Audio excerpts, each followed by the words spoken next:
الحمد لله وكفى وسلام على عباد الذين اصطفى اما بعد. محترم مسلمانانو، دانن کوم تحقیق چې روان ده دا د بدعت د اقسامو په باره کې ده چې په شریعت کې یو بدعت سیئه ده، بل بدعت حسنه ده. او بدعت چې د لغوي مسته او بدعت چې د بدعت خپل لغوي معنا مسته او بدعت په ډیرو اقسامو سره ده. د بدعت 15 اقسام چې دي هغه علما او محدثینو ذکر کړي دي. او بدعت چې ده هغه ته وایي چې د هغې دپاره دلیل نه وي، نه د کتاب نه، نه د سنت نه، نه صراحتا نه استنباطا. په دې باندې تصریح کړي د علامه شیخ الحدیث شیخ محدث برکت المصطفى فی الهند حضرت مولانا عبدالحق محدث دیلوی. هغه د مشکات په شرح کې 119 صفحه کې د دې حدیث لاندې من احدث فی امرنا هذا ما ليس منه فهو رد، یعنی احداث کردنی چیزی که نیست در کتاب و سنت، نه صریحتا و نه مستنبط از وی و نه حکم کرد به صحت وی کتاب، پس شامل شد اجماع و قیاس را و مراد چیزی است که مخالف و مغایر آن باشد.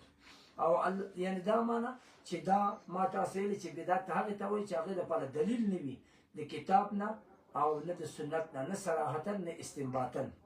دا شیخ عبدالحق محدث دیلوی رحمه الله تعالی فرمایلی بدعت نوی کار ته وایي. بدعت چې د بدعتي باندې نبی علیه الصلاة والسلام ډېر بد ویلي.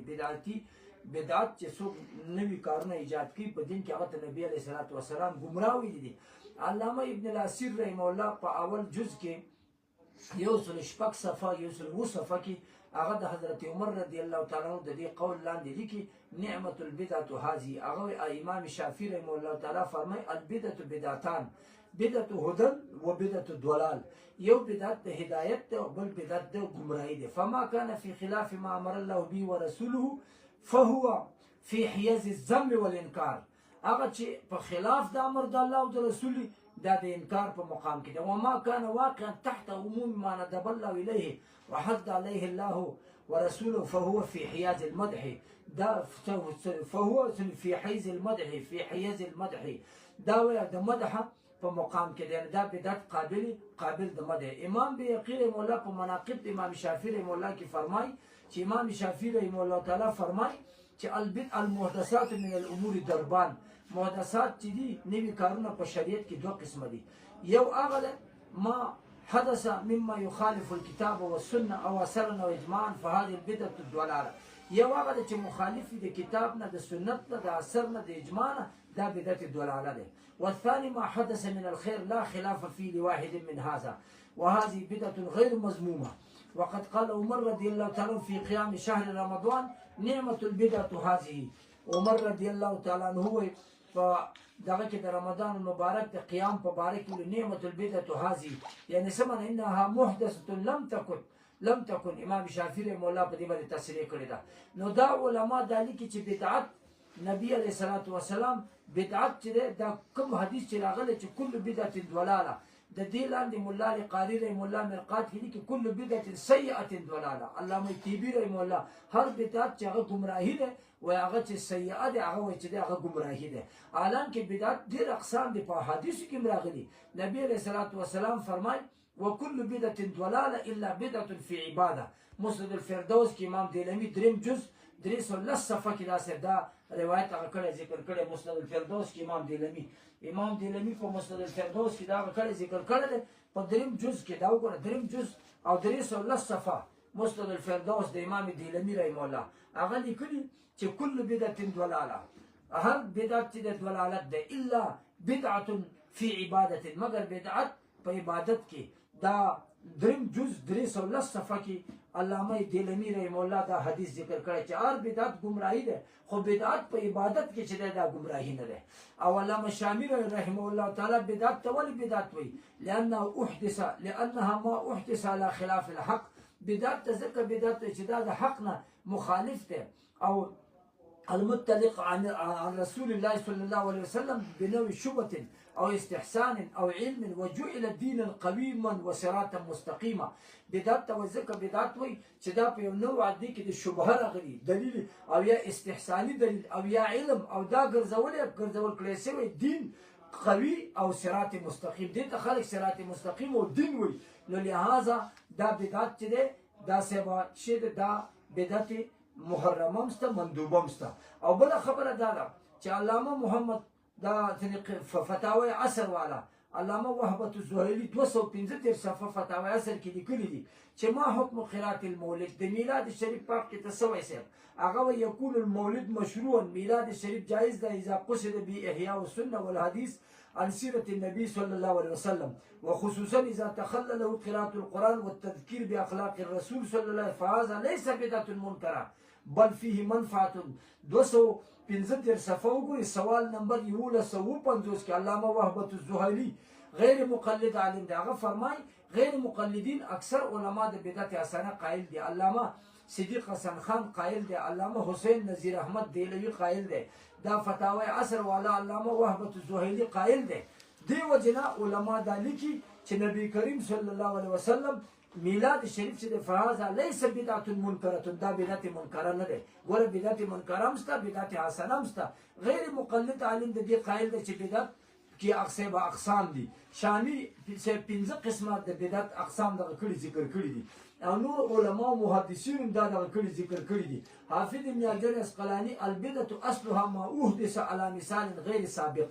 دا على غیر مثال سابق بدعت هغه ته وي چې هغه پیدا کړی شي په غیر د مثال سابق نه دا غیر لپاره مثال نه او حافظ ابن كثير انما سميت البدعه بدعه لانها لا نظير لها ولا مثل لها فيما سبق دې لپاره وي په ما سبقه کې د دې لپاره اصل نه او مراد دغه حدیث نه چې کل بدعه ضلاله کل بدعه سیئه ضلاله او هر بدعت چې هغه سیئه ده هغه سبا هغه گمراهی ده د دې وجه علماء تقسیم د بدعت 15 اقسام ته کړی دی او دا علامه محمد علوی المالکی رحمه الله دا اوس وفات شوی شل کاله کېږي المولد الروي فی المولد النبوي دا په هغې کې ولسمې صفحې نه تر شلمې پورې دا مالکي عالم دی دا تحقیق لیکلی او بله خبره دا ده بدعت 15 قسمه دی بدعت محرمه دی بدعت حرام دی بدعت واجب دی بدعت مندوب دی بدعت مباح دی بدعت چې دی مکروه دی علامه شامی اول جز 393 صفحه کې دا لیکلي دي او بله خبره دا ده چې علامه سعدالدین تفتزاني رحمه الله هغه وفات شوی دی 992 هجري کې هغه بدعت مذمومه هو المحدث في الدين دا هغه ته وایي چې دا نوی په دین کې راغلی من غیر ان یکون فی عهد الصحابه والتابعین زمانه د صحابه د تابعینو کې نه ولا دل علی دلیل شرعی شرع المقاصد کې اول جز 92 صفحه کې علامه محمد عبدالعزیز فرهاروی لیکي چې بدعت هغه ته چې په دین کې نوی شی پس د زمانو د صحابو نه پیدا شوی به د حجت شرعی نه نبراس کې شرح د شرع العقائد اول جز 1 صفحه کې دا لیکلي دي شیخ الاسلام ابن دقیق العید وفات شوی 207 هجری کې هغه وایي چې دا بدعت چې موږ کله نظر وکړو دي کې اقسام شته دی اقسام د بدعت چې دا ډیر زیات دي د دې وجه هغه په احکام الاحکام کې اول جز 50 صفحه کې دا لیکلي چې بدعت کې اقسام شته علامه مرتضی زبیدی رحمه الله 1215 هجری کې وفات شوی هغه وایي كل محدثه بدعه انما يريد ما خالف اصول الشرع ولم يوافق السنه تاج العروس هغه 15 جز 201 صفحه کې لیکلي حافظ زین الدین ابو الفرج ابن رجب الحنبلی هغه مراد په بدعت سره هغه د چاغه د لپاره اصل نه په شریعت کې او دا اقسام لیکلي دي او جامع العلوم والحکم 193 صفحه کې دا لیکلي دي حافظ ابن تیمیه هغه خپل چې دغه د بدعت حسنه قائل دی حافظ ابن تیمیه وفات شوی دی 228 هجری کې هغه چې امام شافعی رحمه الله فرمایي چې بدعت دوه قسمه ده یو بدعت مخالف د کتاب او د سنت د اجماع او د اثر نه د رسول الله صلی الله علیه وسلم د صحابو نه فهذه بدعه ضلاله دا بدعت ضلالت ده وبدعه لم تخالف شيء من ذلك فهذه قد تكون حسنه ودا حسنه ولي لقول عمر نعمه البدعه هذه دا موافقه الصحيح المعقول الصحيح المنقول على منهاج السنه دا چې دا موافقه الصحيح المعقول دا د حافظ ابن تیمیه کتاب ده دویم جز 128 صفحه کې حافظ ابن حجر اسقلانی هغه په فتح الباری کې د بدعت 15 اقسام لیکلي دي او دا لیکلي چې په فتح الباری کې چې بدعت کچېته دا د شریعت لاندې چوکاټ کې راغی بدعت حسنه ده او که د شریعت د قوانینو نه بیرون راغی دا بدعت مستقبحه ده بیا لیکي چې دا بدعت وقد تنقسم الى الاحکام الخمسه دا بدعت چې د 15 اقسامو ته تقسیمیږي څلورم جز 219 صفحه د دې وجه نه علما ټول علما چې دي د صحابو نه بعد تابعین تبع تابعین ائمه مجتهدین محدثین دا د ځمکې په سر چې څومره علما دي دا ټول د بدعت حسنه قایل دي د سیئه قایل دي د مندوبه قایل دي د محرمه قایل دي د مکروهه قایل دي علامه شامی په خپل فتاوا کې د دې بدعت اقسام دا کړي لیکلي دي نو لہذا د دې وجه نه د بدعت خپل اقسام دي بدعت چې بالکل د خپل اقسام لري ولی بل حدیث کې راځي وکل بدعت لا يرضاها الله ورسوله بل حدیث کې ومن سن في الاسلام سنه حسنه فله اجرها واجر من عمل بها من غير ينقص من اجورهم شيء ومن سن في الاسلام سنه سيئه فله وزرها ووزر من عمل بها من غير ينقص من اوزارهم شيء دا مسلم شریف کې دا حدیث ده سنن ابن ماجه کې ده او په سنن النسائی کې ده مختلف په دې کې روایت دا راغلي دي ځکه د دې وجه نه علماء د بدعت تقسیم کړي څوک د شی وي هغه کنه ماته اواز کم دی نور سوال نه ده نو دا د بدعت چې دي دا ما تاسو ته څو اقسام ذکر کو او بل خبره امام مالک رحمه الله تعالی فرمایي چې هغه خلق امام مالک رحمه الله باز خلق وي امام مالک رحمه الله امام دار الهجره هغه فرمایي من ابتدى في الاسلام بدعه يراها حسنه فقد زعم ان محمدا صلى الله عليه وسلم خان في الرساله لان الله تعالى يقول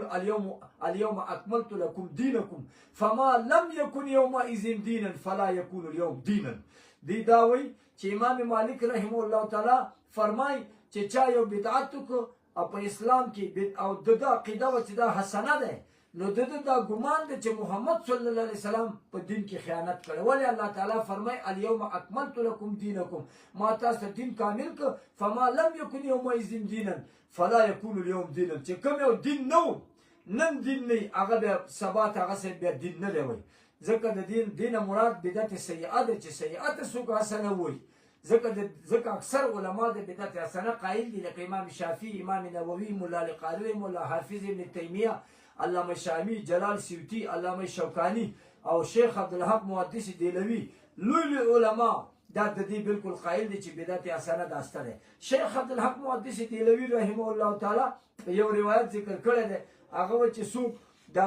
دغه کې په شرح صراط مستقیم کې هغه چې بعضی امامان دعا کوي مقتدیان امین امین وي دا طریقه د نبی علیہ السلام نه ده عرب و عجم کې متعارف ده لیکن دا بدعت حسنه ده پس اما این دعا که ائمه مساجد میکنن و مقتدیان امین امین میگویند الان در دیار عرب و عجم متعارف است از عادت پیامبر صلی الله علیه وسلم